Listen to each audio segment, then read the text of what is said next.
Guys, this will be the first game of the spring tournament for University of Maryland College Park. I'll just stream is live. I'm just gonna let me post to Facebook. Looks okay. Looks like Sack, the captain for the blue team, will be right back. Here, come watch the first game of the. Here, I can move it to so you guys can watch me type. Oh man. Spring 2015 tournament. Let's see, the teams are Hi Friends and Urgotta be kidding me.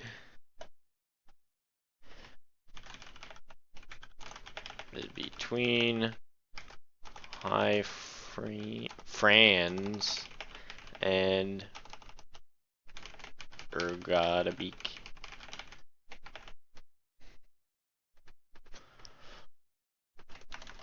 and www.twitch twitch.tv/sprint speed. Alright. Move this back over here. Game? Out of cast. Alright. So, talking about these teams for a second, we do have Urgotta be kidding me. Looks like they will be blue team. I don't know if they're gonna flip a coin for side or if they're just fine with these. Then red team will be Hi Frands. Hi, named after their captain, C9 High as Balls. Always a nice, clever name. So yeah, the guess is the first game that we're seeing. This is a for friends tournament. So guessing there will be the teams should know each other fairly well. Sack, please, indeed, Mogu. And yep. Wonder if, as a result, we'll see some interesting compositions come out, or just really good kind of synergy work that you might not see in a captain's draft. If, like, for example, if somebody plays Heimerdinger or something very unorthodox, yeah, I posted in Facebook. Yeah, so if somebody plays something very orthodox in a captain's draft, the captain might not really feel comfortable using that comp. Yep, I'm good. So, but if you're with friends, I mean, it doesn't really matter. Alright, we will be getting into pick and ban. Now, Urgotta be kidding me, they seem to really favor a lot of slow junglers from what I've seen.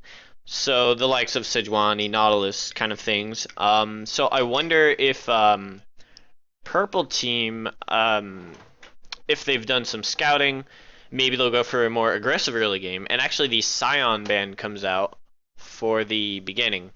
And Diana instantly banned out from the purple team. I know Sack has been playing that Diana in the mid lane recently. Last tournament, he was well known for his Blitzcrank play, but he has rotated to the mid lane for this tournament. And Xerath and Nidalee bans. I think these might be targets. And then, Urgotta be kidding me, actually banning the Sejuani themselves.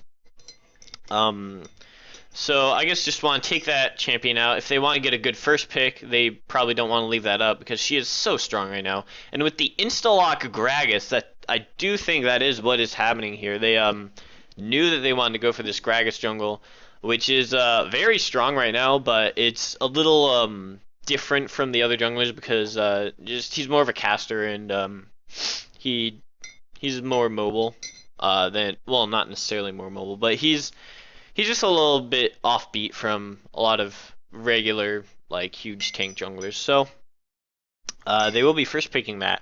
And purple team considering how to answer. I know that Hi Friends on red team are pretty fond of using the Sivir and rushing at them, but they might go for an aggressive Graves bottom, which will give them a lot.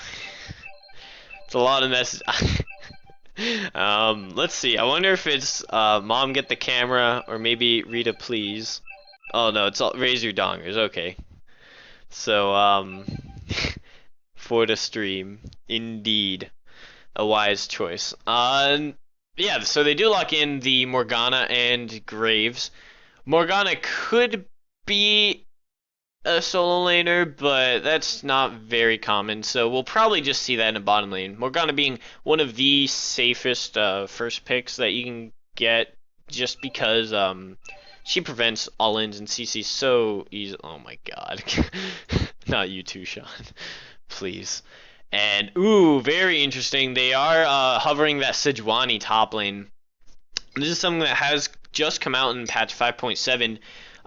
You'll see a lot of people have probably heard about this strategy, but on very tanky, good, well scaling top lane bruiser champions that scale with HP, you often see them go smite teleport these days because if you get the skirmisher's blade with the Cinderhulk enchantment, that lets you get insane 1v1 pressure in the split push to make it almost impossible to uh, just 1v1 them if they're trying to split push.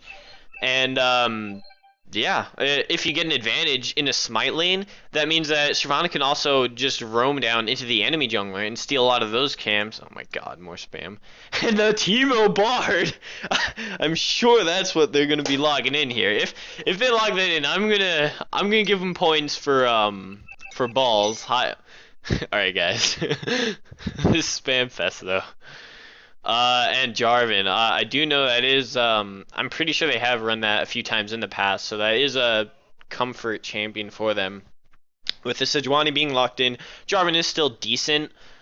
He's not as strong as he used to be, obviously, because they did take off his the armor buff on his Demacian standard, which both takes away the armor aura as well as the armor you get level 1 passively onto Jarvan. So he takes a little more damage in his early clears and in his early ganks. So not quite as strong in the early game, but still pretty decently. And it looks like they do have the Morgana in the solo lane with the Graves Leona bot lane. Graves Leona bot is nothing new. We've been seeing that since season 2 when Graves came out and Leona came out. Yeah, it's just textbook all in, and especially because or gotta be kidding me, first pick that Sona, or second picked rather, but blind picked it essentially. The Graves Leona can really punish any errors in positioning that Anchi might have. Anchi is I am fairly certain Anchi is going support. Because I mean I've played with her, so she does play support, and it looks like an Ahri gonna be coming in. So from the blue team, they have a really strong engaged composition because you have champions like Ahri, Sejuani, and Sona, and Gragas who can all go in already, and if you put the Sivir's ultimate on top of that, they can chase you down. And with champions like Jarvan and Leona, once you use your, well, Leona doesn't have any escapes, first of all, but once Jarvan uses his flag and drag to get out, that's pretty much his only escape tool. So if you have champions like Shyvana and Sivir, you can just kind of chase that down. So if Purple Team falls behind in this game, I think it might be kind of difficult for them to take fights in the middle of the lane, and they might want to just stick to getting good ward control around objectives, because you do see that they do have the dark binding into the Morgana ultimate, and as well as the shockwave, the Jarvan, and the solar flare. So a very, actually even the Graves ultimate will be all contributing to huge AoE instant burst damage. But if blue team is able to correctly kite this out, purple team can very well run out of steam in these fights, because the Orianna is useful, but once her shockwave is used, she's will have a little trouble kind of sticking to these champions like Ahri and Gragas and Sivir.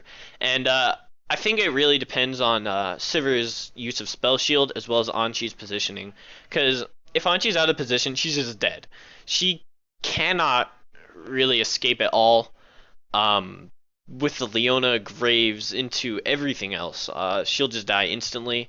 And if Sivir is able to Spell Shield one of the engaged tools that Red Team has here, then she'll be able to pop her ultimate, and Sona should be looking to rush a Mikhail's Crucible or maybe a Frost Queen's Claim to try to disengage and help heal.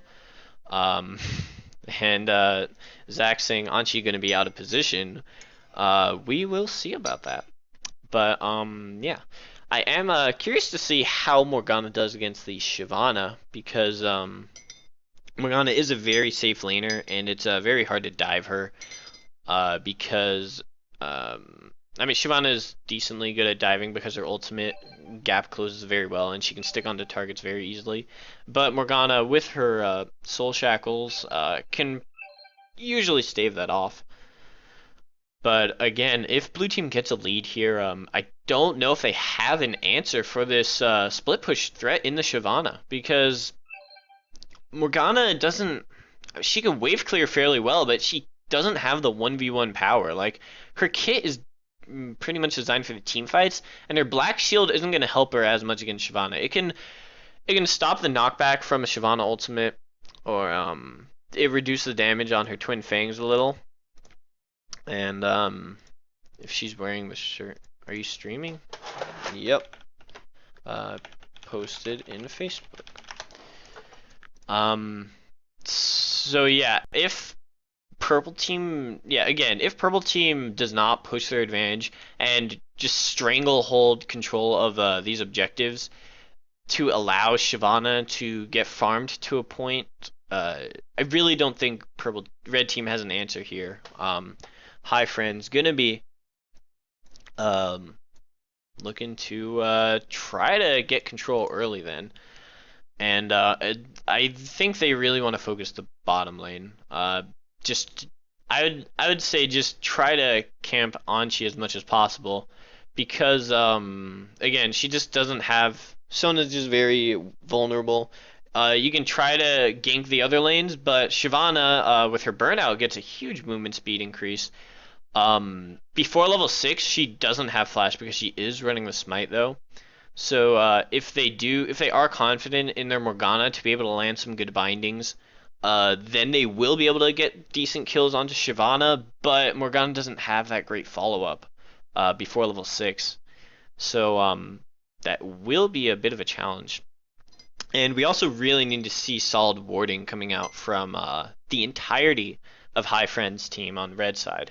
Because if they want to get this control of objectives, they do need to be aware of the enemy team's position so they can either punish overextension and get the engage they want, or they also need to be able to watch out for the flank from this highly mobile and this highly mobile team that's very good at sticking to targets.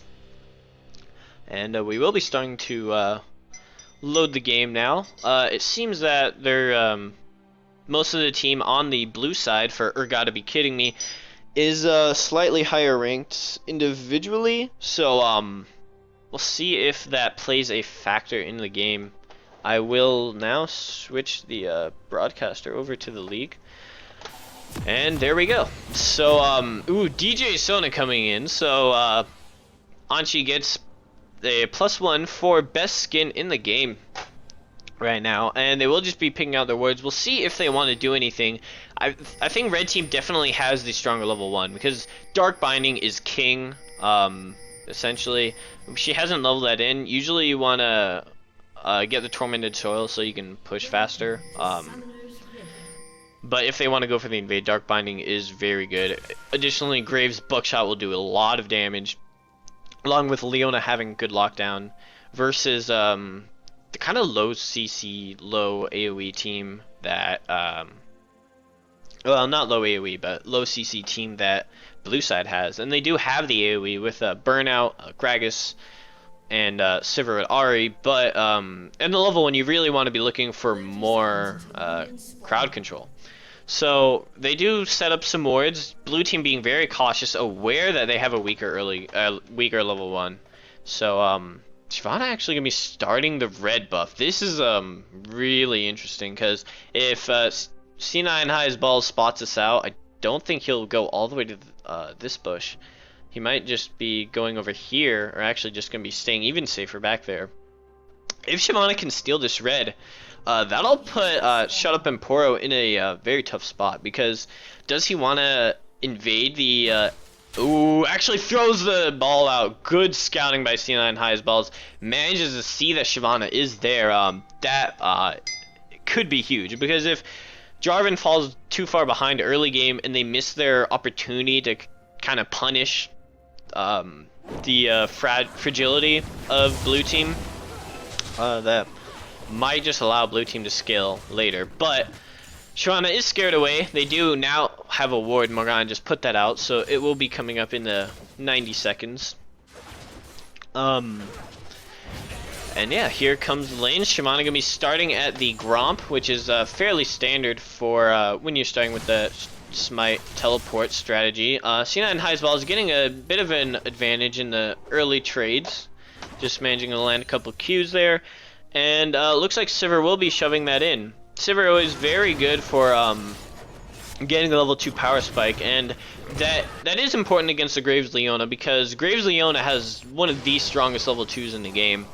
And actually good poke coming out from Anshi to keep Graves a little scared and on his back foot. And they won't hit level 2 until they're under tower.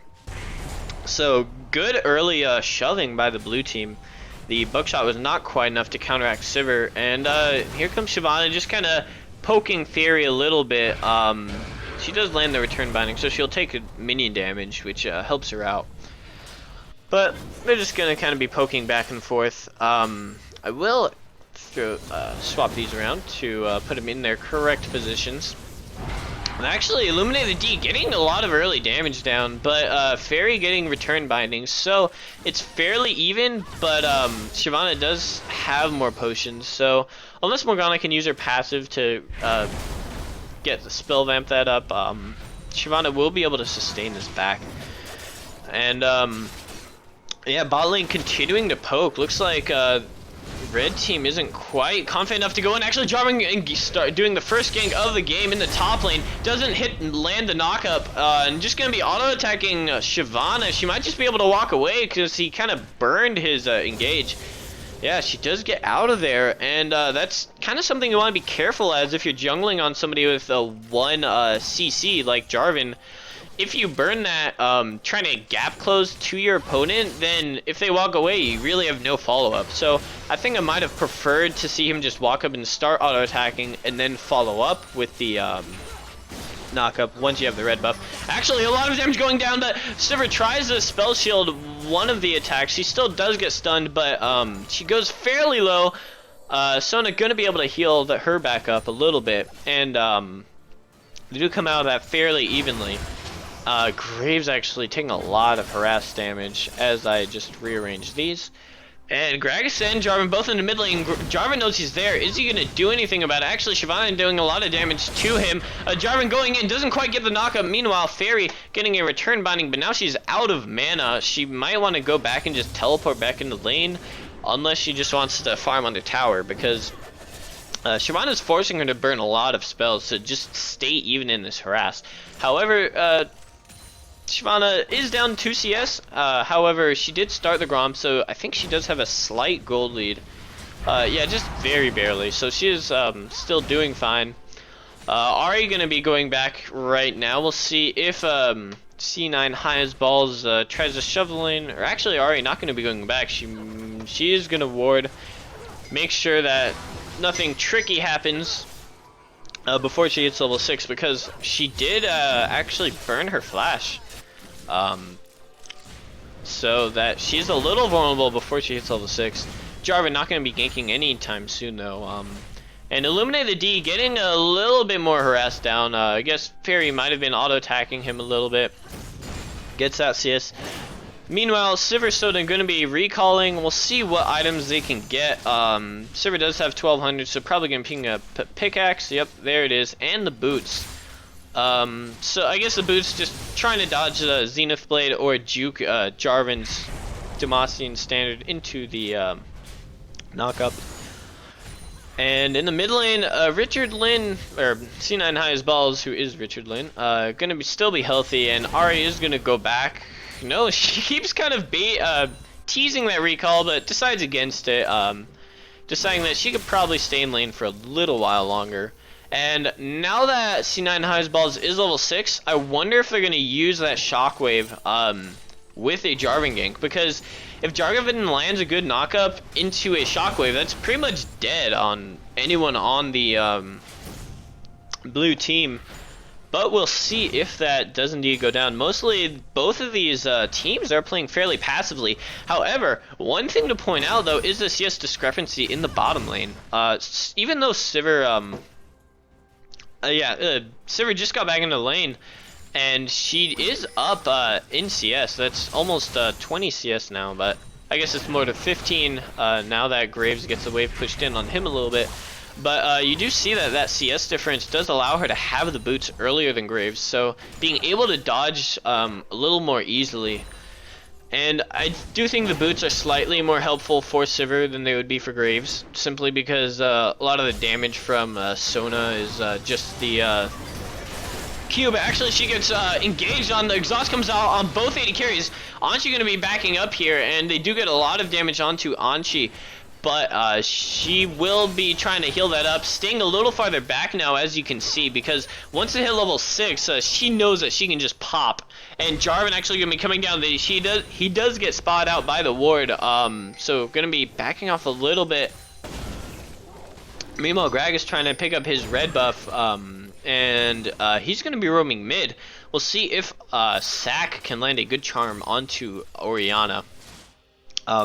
There is a large wave pushing into the turret, so Gragas is going to be coming in from behind. He's charging up his W, but Sack is already really low. C9 Highest Balls actually uses the shockwave and then flashes in, but not enough damage coming out, and Gragas will be staying on him, picking up first blood for the Ahri.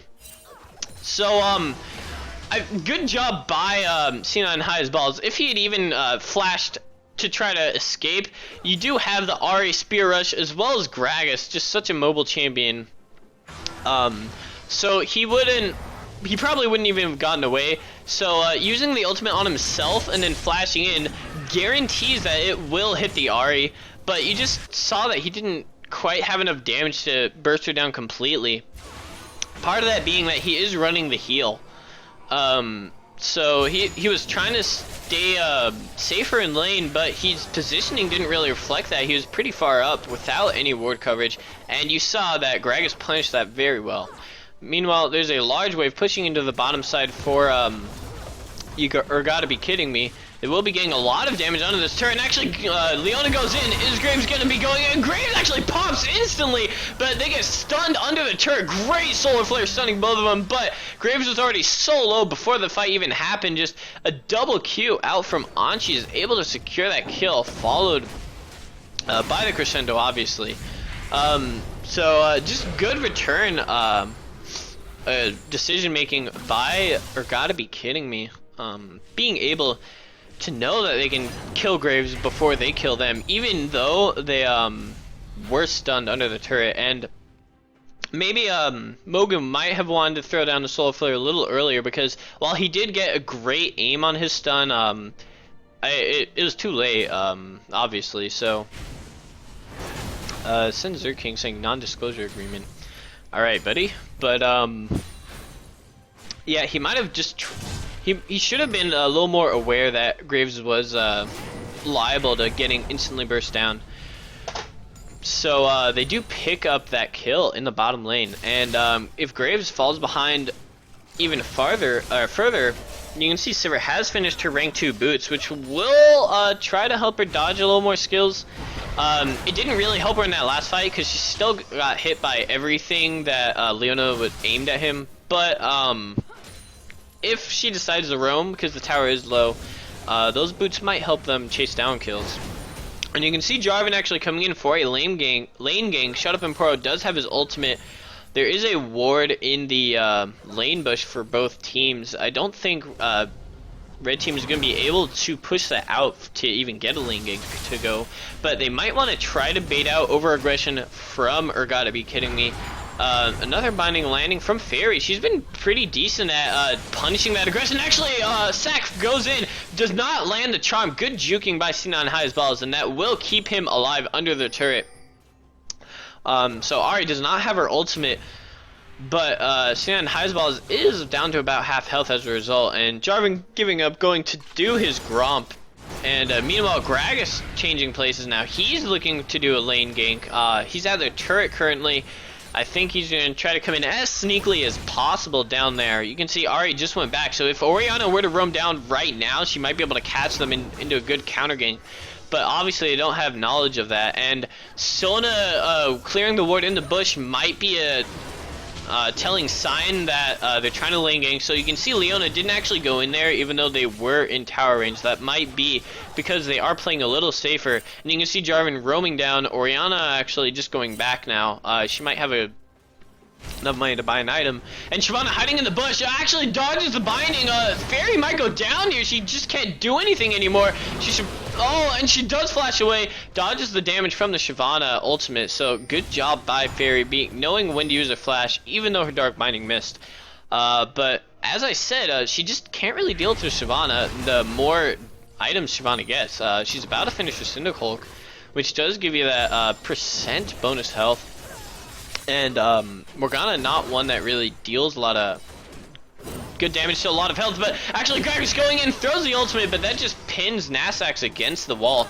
Jarvan coming in, actually the ultimate comes out from Mogu, doesn't quite stun anybody, but he doesn't land the Zenith Blade onto his Sivir, and Jarvan gets the knockup. Graves throwing his ultimate out, but I don't know if they have enough damage here. The Crescendo comes in to follow up, and King Godleo gets one kill. He gets a double kill. Anchi and King Godleo gonna be trying to go for the third. But actually, meanwhile, Sai goes into the middle lane. Great Spear Rush dodges the shockwave. Now they're both full. They're both a little scared. C9 High's ball is a little healthier, but if Ari managed to land a charm, that could be his death. So great counter engage by the blue team. Even though Gragas had his ultimate burned already, a 3-man Crescendo just pretty much locks him down for the massive AoE damage that Sivir and Gragas can deal. And you saw that Mogu's ultimate didn't quite stun the target, so didn't quite have as much of an impact as the Crescendo. So even though it got the slow to get the engage onto Sivir, because Graves and Jarvan weren't able to quite follow up and do as much damage with the Crescendo on them, they weren't quite able to win in that trade.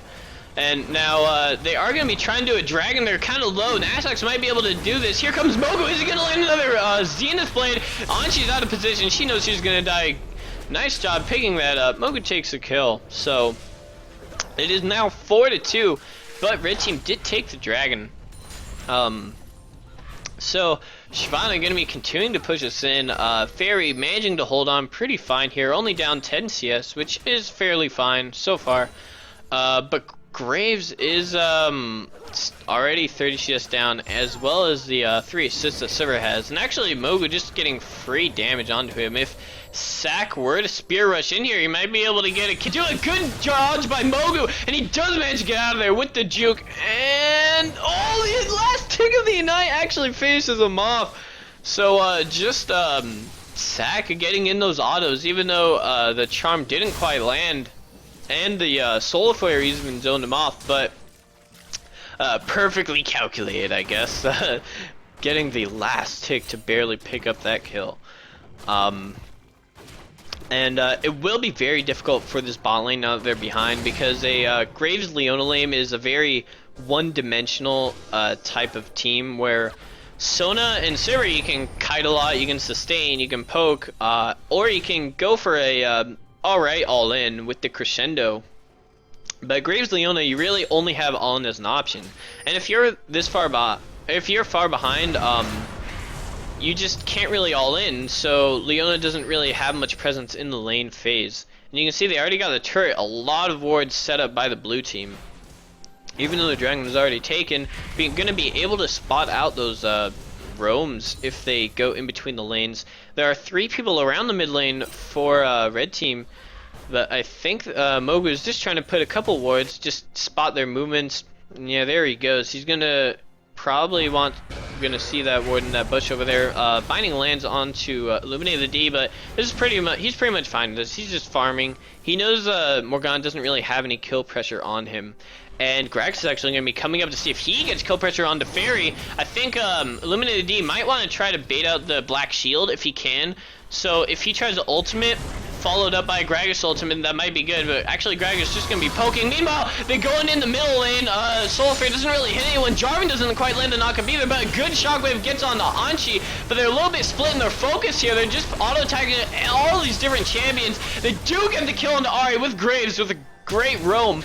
They just have the numbers advantage at this point, and the double kill coming out. Gragas coming in, gets the ultimate. Is he gonna be able to finish off C9 High's balls? Yes, he gets the kill. Is he gonna be able to get Mogu? No, he gets, actually Mogu coming out, he just kind of dies. Then Nasak's trying to get away. Is he gonna be able to? But King Godleo is 5-0, a god indeed.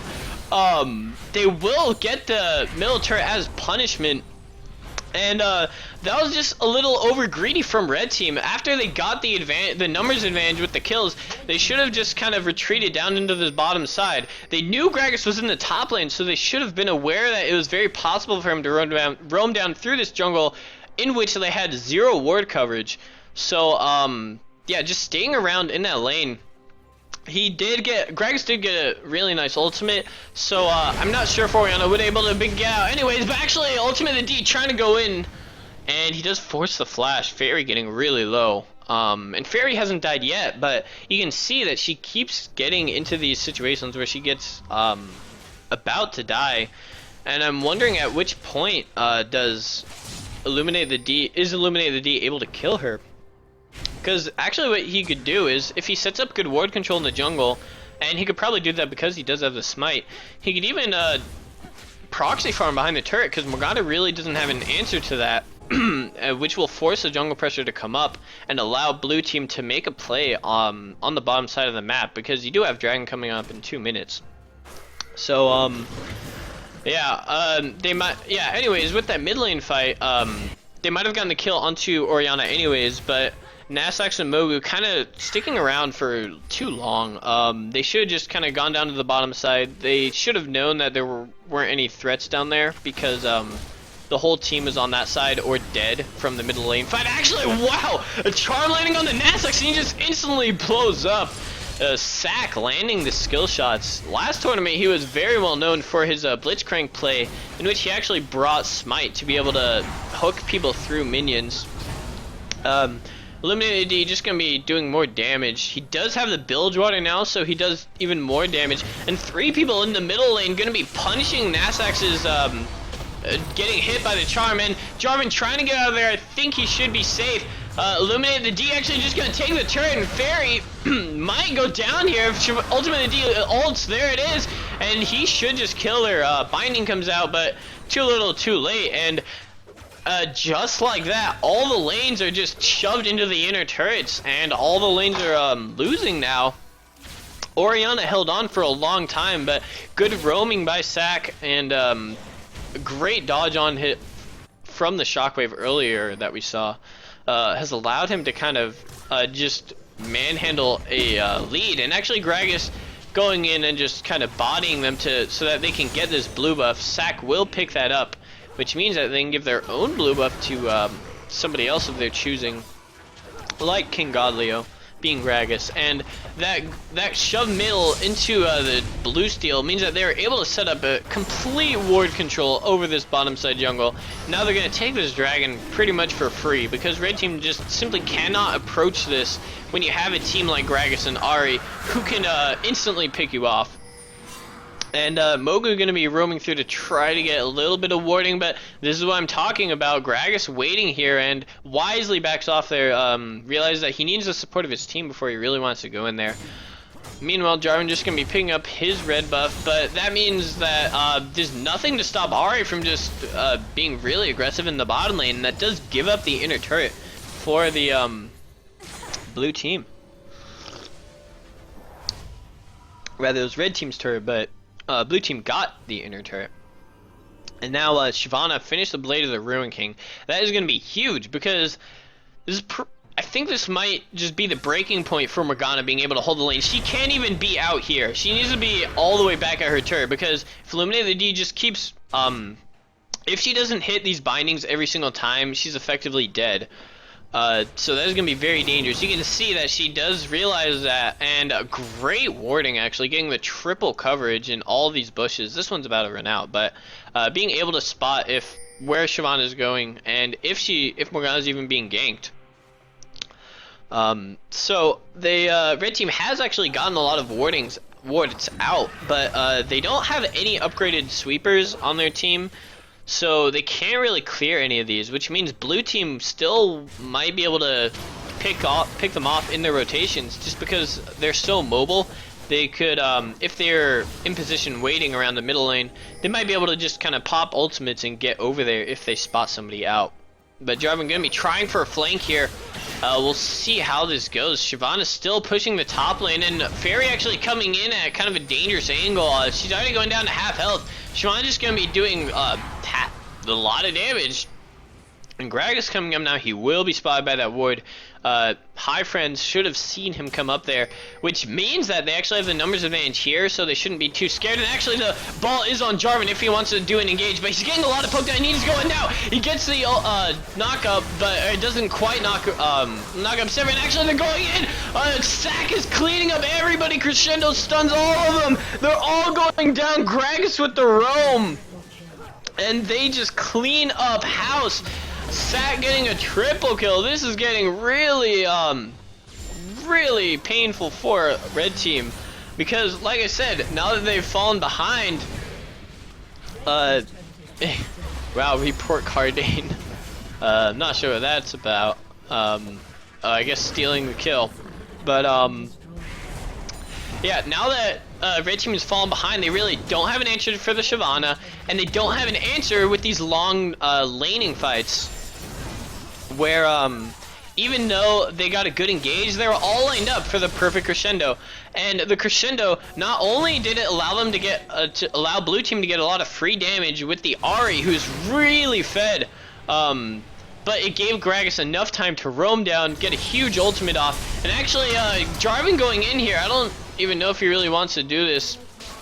He's gonna back out. Burns a flash from Ahri, I guess. So Ahri, knowing that her team is back, cautiously just flies out of there, trying, just making sure not to throw, because they're in a pretty good position right now. So they will be clearing out the jungle now. Game has calmed down a little bit now that they have the middle inhibitor. And I want to see blue team just start setting up ward control in the topside jungle for the obvious Baron play. And with a team like I said, they do have a lot of tools to pick off the enemy champions. Warding up the Baron area and entrance will make it very dangerous for red team to approach. They really need the whole team to come, which is exactly what they're doing, but they need to make something happen fast because Shyvana is about to get another inhibitor. And the shockwave actually completely whiffs, which means Sever is going to go in. Mocha going to be trying to land a soul flare. Good job. They are going to be able to kill Sever. And that's one down. Shyvana is getting the inhibitor. Actually, she's rotating the Nexus turret, so red team has to back up. Ishgar is going to stop the ports. Great ultimate stops all the backs. Shyvana's going to get even more free damage. Sack picks up one kill. Fairy coming in, gonna try to lock him down, but Sack is just shredding the enemy team here, and now Gragas is here. Shyvana's on the Nexus. As you can see, she already has one turret. Gragas just gonna be guiding them actually into their own base, but they get one Nexus turret for free, as well as the 2 for 2 team fight. The Sack did eventually go down there. Actually, Illuminated going in onto C9i's balls. Anchi giving him the burst they need. But she might go down to Graves here. No, Graves is just going to be focused on killing these super minions. They do trade another 1 for 1. Which will bring down the Shyvana. Force her to go back. She is building more health. But probably a Randuin's Omen at this point. And yeah, this is getting really difficult for red team because they need to make these all-in team fights to make their comp work. But you can see the Aegis of the Legion picked up by Gragas, and Ahri does have the Zhonya's Hourglass.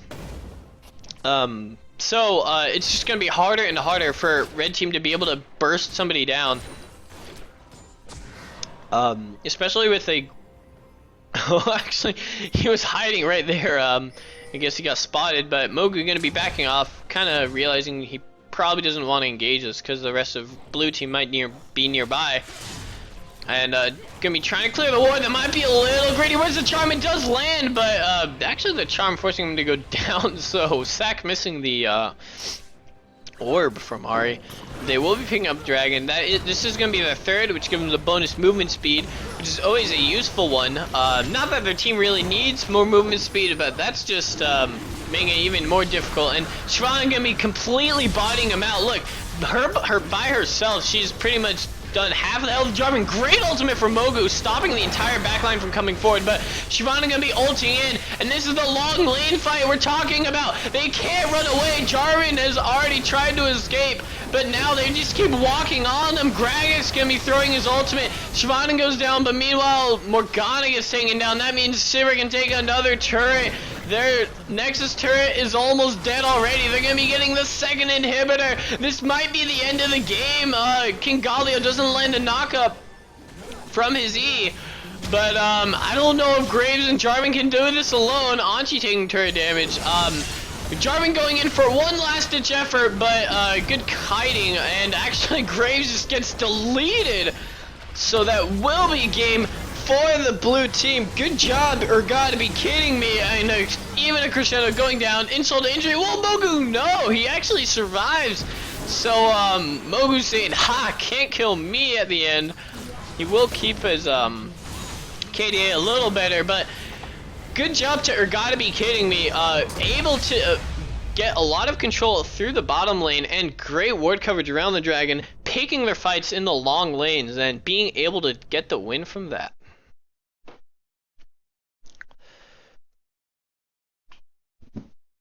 Alright.